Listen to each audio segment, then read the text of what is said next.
Hello વિદ્યાર્થી મિત્રો, જય શ્રી કૃષ્ણ, હર હર મહાદેવ. આજે આપણે જોવાનું છે તત્વ એટલે શું. તો તત્વ એક શુદ્ધ પદાર્થ છે અને એની સૌપ્રથમવાર તત્વ એવો શબ્દનો પ્રયોગ કર્યો હતો રોબર્ટ બોયલ નામના વૈજ્ઞાનિકે, અને સૌપ્રથમવાર તત્વની વ્યાખ્યા આપી હતી લોરેન્ટ અટોની લેવોઇઝરે. એટલે કે અટોની લોરેન્ટ લેવોઇઝરે સૌપ્રથમવાર તત્વની વ્યાખ્યા આપી હતી પ્રાયોગિક રીતે. તો તત્વની વ્યાખ્યા શું થશે કે જેનું રાસાયણિક પ્રક્રિયા દ્વારા સરળ પદાર્થોમાં વિભાજન કરી શકાતું નથી, તેને તત્વ કહેવામાં આવે છે. ઉદાહરણ તરીકે સોડિયમ હોય, તે સોડિયમ જ રહેવાનું, એનાથી વધારે સરળ પદાર્થોમાં વિભાજિત કરી શકાતું નથી. તત્વના 3 પ્રકાર આપેલા છે અહીંયા. કયા કયા છે? તો કે ધાતુ, અધાતુ અને અર્ધધાતુ. આ ત્રણેય તત્વોના પ્રકાર છે. તો એમાં જોવાનું છે ધાતુમાં અને અધાતુમાં કયા કયા ગુણધર્મો રહેલા છે. તો ધાતુ છે એ ચળકાટ ધરાવે છે, અધાતુ ચળકાટ ધરાવતી નથી. ધાતુઓ પાસે અમુક ચોક્કસ રંગ હોય છે, વધારે પડતા રંગ જોવા મળતા નથી, જ્યારે અધાતુ પાસે વિવિધ પ્રકારના રંગ જોવા મળે છે. જે ધાતુ છે એને ટીપી એટલે કે ટીપા ઉપરાનો ગુણધર્મ ધરાવે છે, જેનો મતલબ થાય એને ટીપી અને પતરા બનાવી શકાય છે. જ્યારે અધાતુ છે એને ટીપી અને પતરા બનાવી શકતા નથી.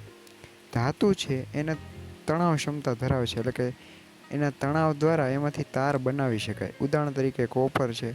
જ્યારે અધાતુમાં એવી કોઈ પણ વસ્તુ જોવા મળતી નથી, એટલે કે અધાતુ છે તણાવપણાનો ગુણધર્મ ધરાવતા નથી.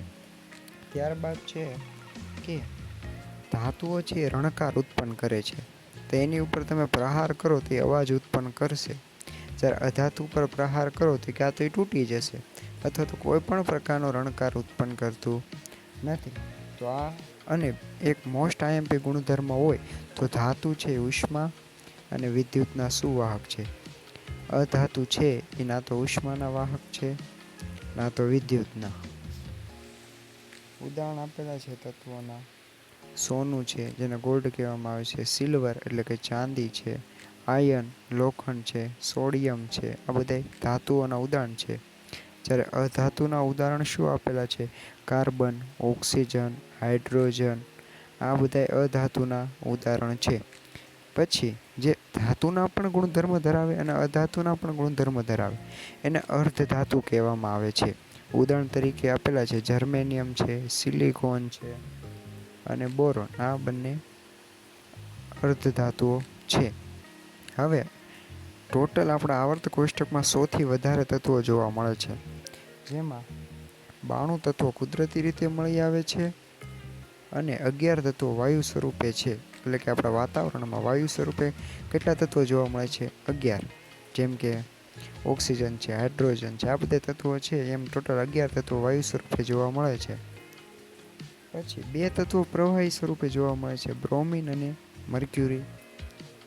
અને ઊંચા તાપમાને છે, થોડુંક તાપમાન આપવામાં આવે તો ગેલિયમ અને સીઝિયમ છે એ ઘનમાંથી પ્રવાહી અવસ્થામાં રૂપાંતરણ પામે છે. બાકી મોટાભાગના તત્વો છે એ ઘન સ્વરૂપે જ જોવા મળે છે. અસ્તુ, આભાર. હવે આગળનું આપણે આવતા લેક્ચરમાં જોશું, જે ટોપિક છે સંયોજન.